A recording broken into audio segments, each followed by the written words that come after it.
That's really bad. Comments, guys. Stop bashing Kuya Idu. That's bad.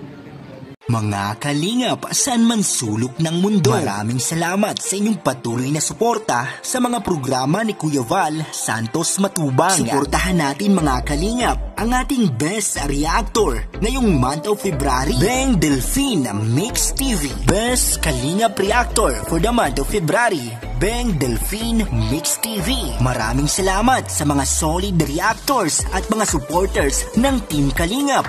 Suportahan natin Val Santos Matubang at ang buong Team Kalingap. Welcome back to my YouTube channel mga kapatid, mga Kalingap. Ayan, this is Ka-React Bing. Panibagong araw, panibagong reaction video na naman tayo. Ayan, so bago tayo magbibigay ng ating reaction patungkol dito sa nangyari sa live ni Kalingap Rab, ang pag-walk out ni Kalingap Edo. So yun guys, ayan, hindi kami kalam shoutout na muna sa ating ama at founder ng Kalingap, Kuya Val Santos Matubang, Kalingap Rab, Ate Edna Vlog, and of course sa ating mga kasamahan ng mga reactors, especially sa Karipa, sa aming president na si Berador. Ayan, big love shout out, and then sa ating mga charity vloggers, scouter na na-assign po sa iba't ibang landing pads ng Kalingap. Ayan, pag-support natin guys. Ayan, sila po yung katuwang at katulong ni Kuya Val Santos Matubang para po maglingap sa ating mga kababayan na mga mahihirap. So yun guys, no? Ayan, panoorin po muna natin to, yung maiksing video clips na aking bibigyan ng reaction for today's video. That's really bad. Comments, guys. Stop bashing Kuya Idu. That's bad. Grabe, guys.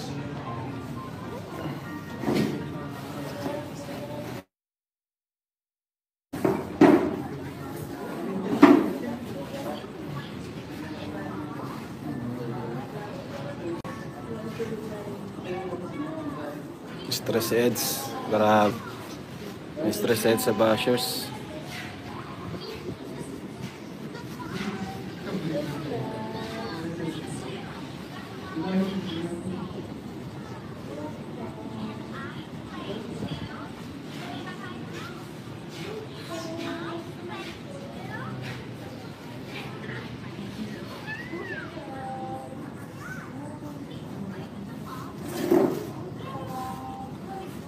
Guys, ano kaya talagang mga nangyayari? Pati ako guys, nagulat ako dito guys.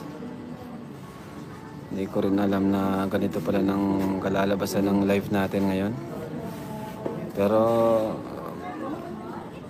tiwala pa rin ako sa kanila.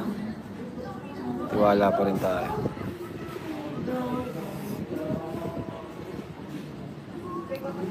Tiwala pa rin tayo sa EDSI guys. Kung ano man mangyari, nasa sa kanila na po yan. Nag-uusap yung dalawa. Nag-uusap silang dalawa. Ano kayang pinag-uusapan nila? Ano kayang pinag-uusapan nila guys? Uy, kaya mahal kita boy, hindi kita kaya saktan boy. Huli ka naman. Grabe. Tingnan nyo. Hindi ko alam kung ano.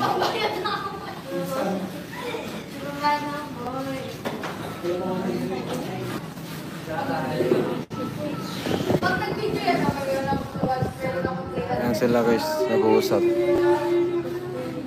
Di ko rin alam po na ganito yung magiging live natin.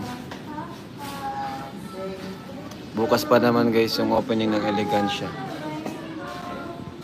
Bukas pa naman yung opening ng Elegansya. Paano na yan?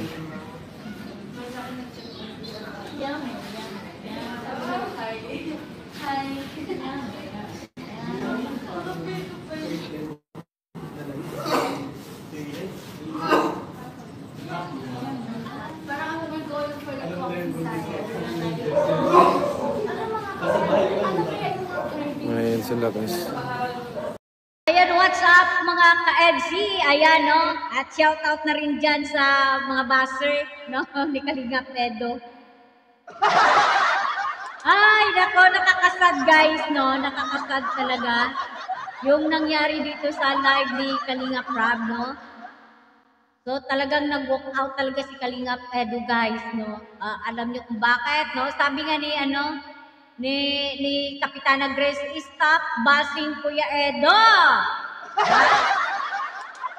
So, ayan, kay Kalingap Rab, no? Nagugulat, guys. Nagulat sa nangyari, no? Doon sa takbo ng kanyang live, no? Sa mga nagko-comment patungkol dito kay Kalingap Edo, no? Talagang grabe yung mga pangbabas, no? Mga bashers na pumasok dito sa live ni Kalingap Rab, guys, no? Talagang pag ikaw siguro, no, kahit ang haba ng pasensya mo, guys, talagang ay mawawalan ka ng pasensya na dahil dito sa mga bashers na to, guys. Imagine mo, paulit-ulit yung mga komento. Iisa lang yung kino-comment, paulit-ulit. Ayan, ha. Pinipilit nila na si Edo ay umamin na. Aminin mo na, Edo, na niluluto mo lang si Biancy, na hindi mo talaga mahal si Biancy. Hanggang love team ka lang talaga. Diba? So, nakakapikon yung gano'ng mga komento, guys, no? Tapos, ayan, pag bibintangan ka pa na mayroon kang girlfriend, no? So, mayroong lumalabas daw ng mga videos na may kasamang ibang babae si Edo.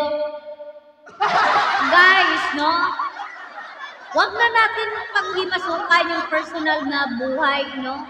Ni Edo, guys. Dahil minahal natin itong dalawa na to dahil sa kanilang love team, no? So, bigyan natin sila, no? Ng freedom na malayang kumilos naman, no? Na walang nakabantay na lahat ng kilos, lahat ng galaw, ayan. So, bibigyan nyo ng mga negative comment, no? Hindi ba pwedeng makipag-banding ka sa mga friend mo? Lalaki man yan o babae? Hindi ba pwede? So, wag natin ikulong ang bawat isa sa kanila na sa kanila lang dalawa, no? Umiikot yung kanilang mundo. Ay, nako. O, diba? Hayaan natin, guys, no, na ma-expose naman sila sa iba, guys, no, makipag-banding sa iba, no. Tapos itong mga basher na to, kung ano-anong pinagbabato ng mga masasakit na salita dito kay Edo, guys, kahit ano kahaba ng iyong pasensya, no, kahit sabihin pa natin na mga ano yan, mga bashers yan, huwag natin papansinin. Pero nakakapiton, guys, nakaka-voice no, nakakagalit, no. So, tapos andoon pa si Biancy, nababasa ni Biancy yung mga comment nyo dyan, oh, patungkol kay Edo. So, ayan, no, buti ko si Biancy talagang, kahit bata ka, nakakalawak ng kanyang pag-unawa. So, iniintindi niya yung mga comment nyo dyan, no. So, ayan, pinaglalaban niya pa rin si Edo, no, di ba, guys?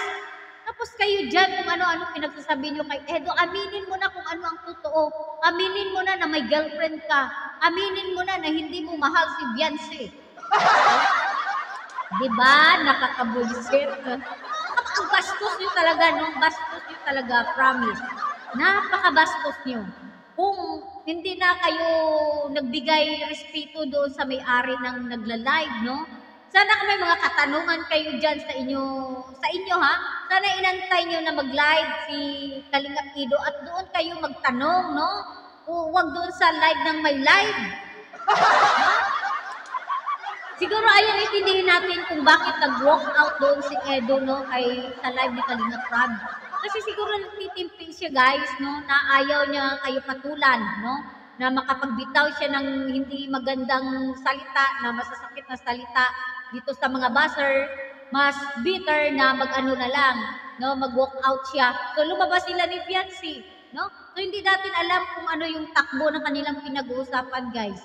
Kaya nga kahit si Kalingap Rab na babahala, no, sa nangyari doon sa live niya. So sabi niya nga hindi niya alam kung saan patutungo itong love team na to, ang EDC, no, guys.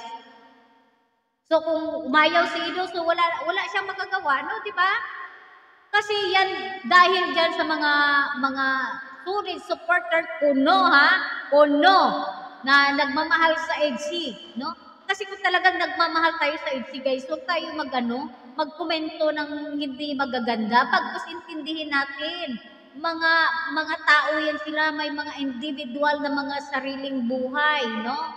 So hindi natin hawak yung kanilang personal na buhay, yung kanilang puso't damdamin, no? Yung kanilang isip, guys, no?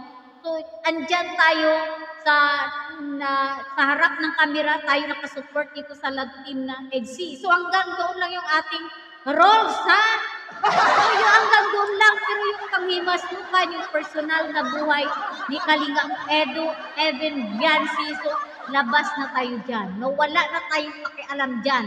Kung minahal natin sila dahil sa kanilang love team, so hanggang doon na lang tayo, no? Wag nating taasan yung ating expectation dito sa dalawa guys.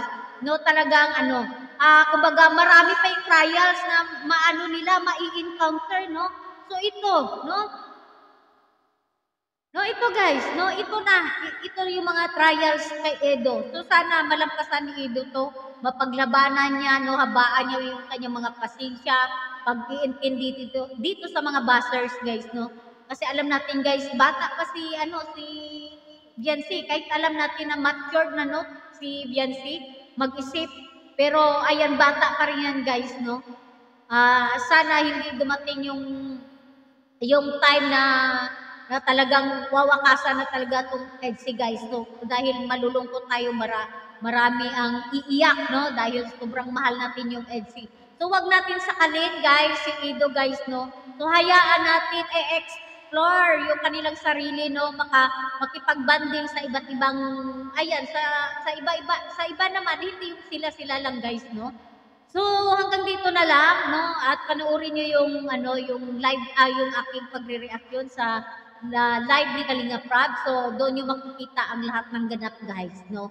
Ayan, sa muli paki-support po Kalingap Rab, and of course Kuya Val Santos Matubang, Ate Edna Vlog, at ang inyong lingkod, ayan, Ka-React Wing. At hindi pa kayo naka-subscribe, please subscribe, like and share, and click the notification bell para updated kayo sa ating mga reaction video.